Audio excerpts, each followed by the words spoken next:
The doctor told me I had time. So I went home and wasted another 14 years. At 72, I sat in a cardiologist's office wearing a paper-thin gown and listening to a man with silver hair explain that my heart was not in immediate danger. There were changes I needed to make. Medication I needed to take. Tests I needed to repeat. But I wasn't dying. That was the only part one heard. I am 86 years old now, and I want to tell you what those 2 words can do to a person: you have time. I know because I used them to postpone visiting my son, forgiving my sister, taking care of my body, cleaning out the boxes my husband left behind, and saying the things I kept assuming I would say tomorrow.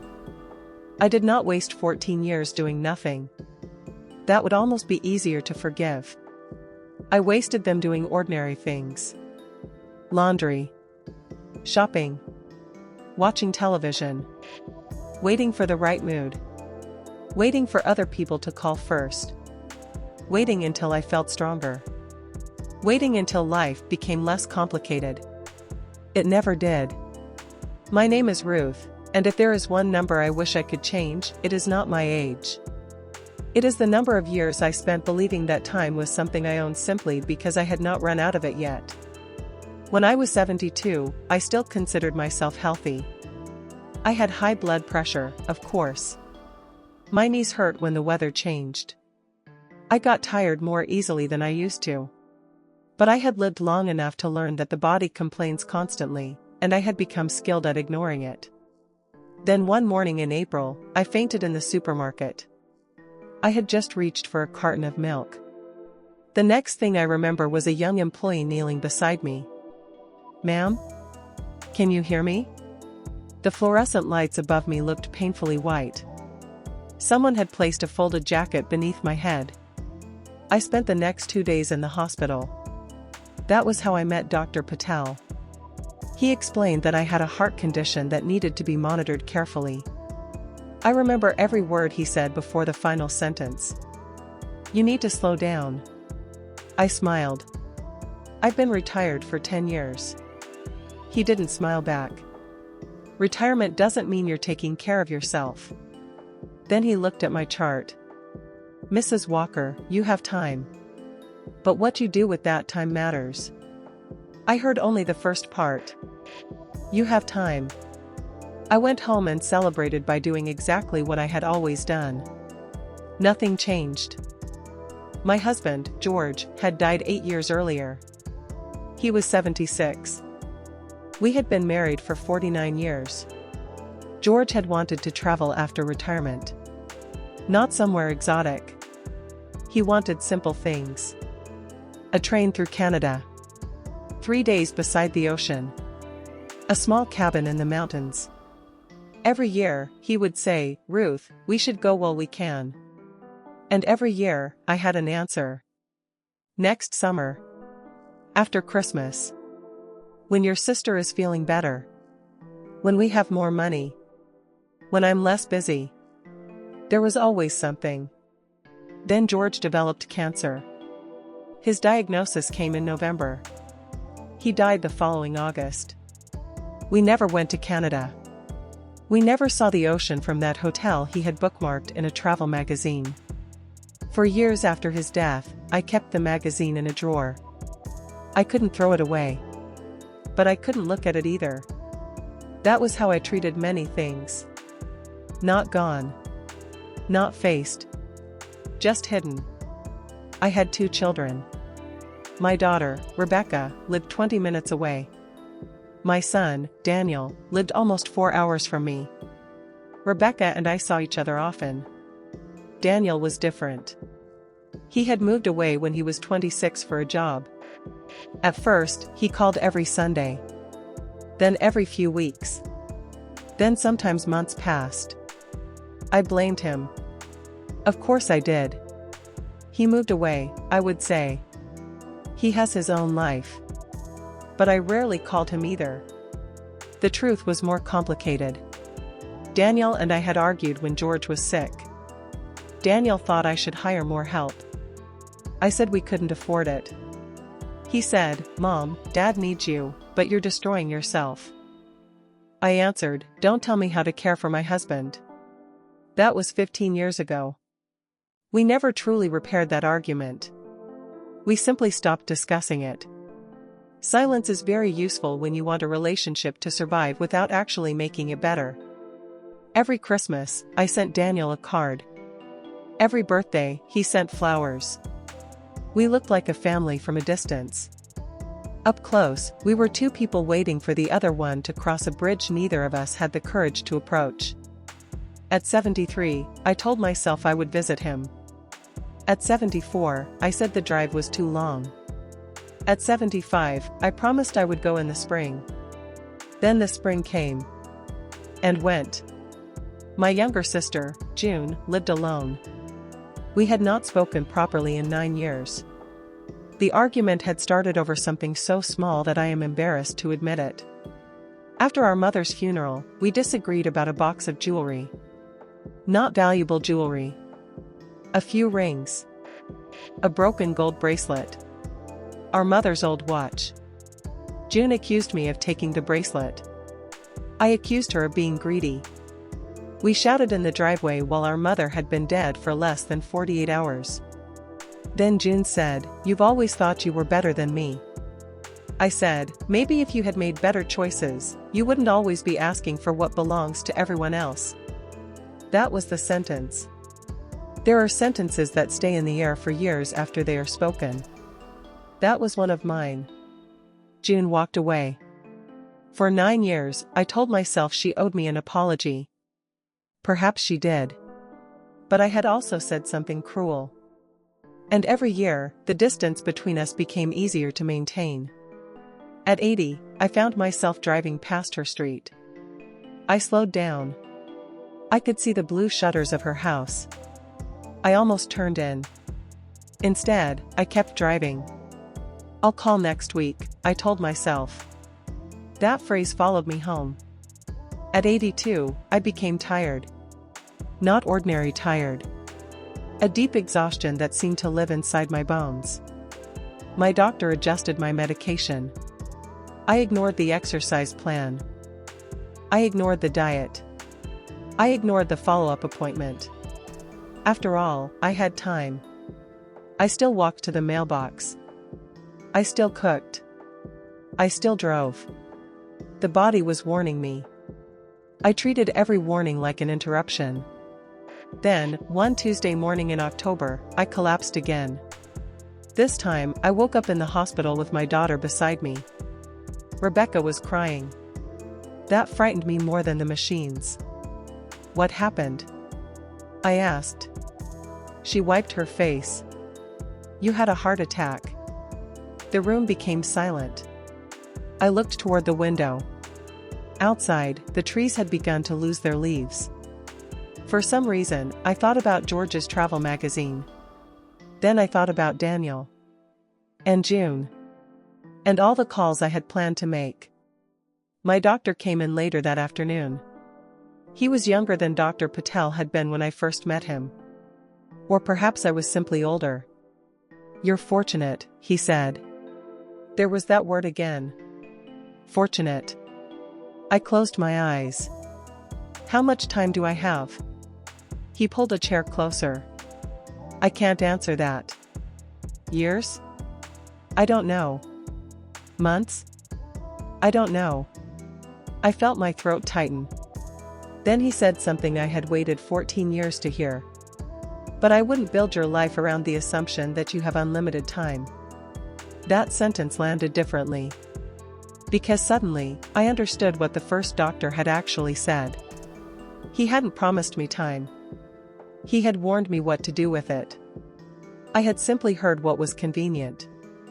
3 weeks after leaving the hospital, I called Daniel. It was 7:12 on a Thursday evening. I stared at his number for almost 10 minutes before pressing it. He answered on the 4th ring. "Hello?" My mouth went dry. "Daniel." Silence. "Mom?" "Yes." "Is everything okay?" That question nearly broke me. I had spent years waiting for him to call. And the moment I finally called, his first thought was that something must be wrong. I had a heart attack. There was a sharp intake of breath. What? I explained. He didn't interrupt. When I finished, he was quiet. Then he said, "Why didn't you tell me?" I looked at my hands. "I don't know." That was the honest answer. For years, I had convinced myself that I didn't call because Daniel was distant. But perhaps I had also been afraid of discovering that he no longer wanted to hear from me.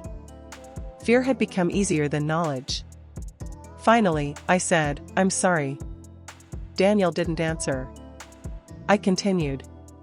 "I'm sorry about Dad. I'm sorry I didn't listen to you. And I'm sorry I waited so long to call." His breathing changed. Then I heard him say, very quietly, "Mom, I was angry for a long time." "I know. But I called too." I closed my eyes. "I know." I stopped because every conversation felt like walking into an argument. My chest hurt. Not from the heart attack. From recognition. "I thought you stopped loving me," I whispered.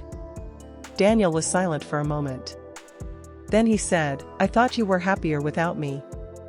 That was it. Two people. 15 years. Both believing the other one had chosen distance. And neither one asking. "I want to come see you," I said. "I can come this weekend." "No." He hesitated. "Mom, you don't need to drive 4 hours." "I know." I looked toward the window. "But I'm coming anyway." The turning point of my life happened at 3:40 on a Saturday afternoon. I stood outside my son's front door with a small overnight bag. My knees were hurting. The drive had exhausted me. I almost laughed. For 15 years, I had said the journey was too difficult. And there I was, alive after a heart attack, standing on his porch. Daniel opened the door. For a moment, neither of us moved. Then I said, "You look older." He laughed. "So do you." And then I started crying. Daniel stepped forward. I pressed my face against his shoulder. He smelled like laundry detergent and the cold air from outside.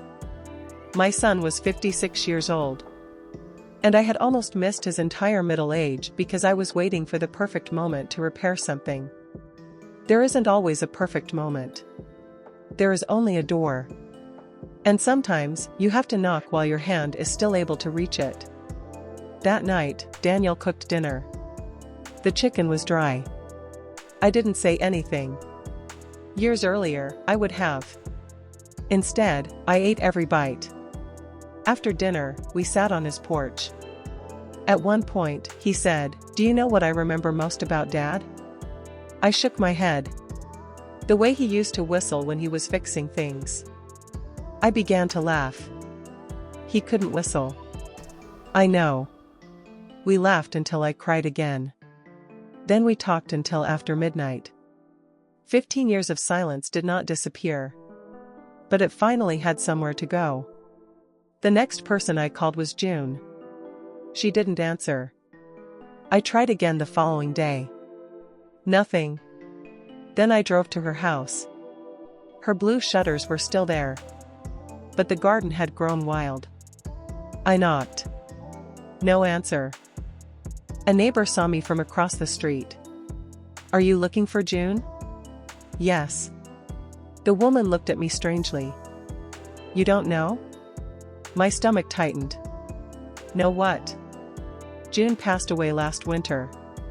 I don't remember getting back into my car. I remember the steering wheel beneath my hands. I remember sitting there while rain began hitting the windshield. Winter. I had missed her by less than a year. For 9 years, I had waited for the right time. Then there was no time left. That was the hardest lesson. Some regrets can be repaired. Some can only be carried. A month later, I visited her grave. I brought the old bracelet. I had found it years earlier in a drawer. She had been right. I had taken it. Not intentionally. It had been mixed in with my things after our mother's funeral. But I had found it. And instead of calling June, I put it away. Because calling her would have meant admitting I was wrong. At the cemetery, I placed the bracelet beside the flowers. I was wrong, I said. The wind was cold. No one answered. That is what silence sounds like when it is too late. I am 86 now. I take my medication. I walk slowly around the block every morning. Sometimes it takes me 25 minutes. When I was younger, I would have considered that pathetic. Now I consider it a journey. Daniel calls twice a week. Sometimes we disagree. I no longer allow disagreement to become a reason for disappearance. My daughter visits on Wednesdays. Last year, the three of us took a train to the coast. I brought George's old travel magazine with me. The hotel was gone. The restaurant he had circled in red ink had closed decades earlier. But we found another place. I stood beside the ocean at sunset. The wind was so strong that my hair kept falling across my face. Daniel took a photograph. Smile, Mom. I looked at the water. Then I thought about George. I'm sorry we waited, I whispered. The waves didn't answer. But for once, I was not waiting for them to. That is what I understand now. Tomorrow is not a promise. It is a place we keep putting things because we don't want to deal with them today. The apology goes there. The phone call. The doctor's appointment. The visit. The rest. The trip. The truth. We put them all in tomorrow and act surprised when tomorrow becomes a storage room filled with things we never returned for. So now I have a rule. When something important enters my mind, I ask myself, if I knew I could not do this next year, what would I do this week? Sometimes the answer is uncomfortable. Good. Important things often are. Yesterday, my doctor told me that my condition is stable. I smiled. Then he said, "That's good news." "It is," I answered. But I heard him differently this time. Stable does not mean permanent. Better does not mean forever. And time does not belong to me simply because I woke up this morning. When I came home, I made myself coffee. Then I called Daniel. He answered on the first ring. "Hi, Mom." "Hi. What happened?" "Nothing." He laughed. "You only call me this early when something happened." I looked out the window. The morning light was falling across my kitchen floor. "No," I said. "I just didn't want to wait." There was a pause. Then he said, "Okay." We talked for 43 minutes. About nothing important. And everything. When we hung up, I sat beside the window for a while. At 72, the doctor told me I had time. I misunderstood him. Now, at 86, I finally understand. You don't waste a life all at once. You waste it by postponing one honest moment at a time. And one day, the phone stops ringing. Don't wait for that day.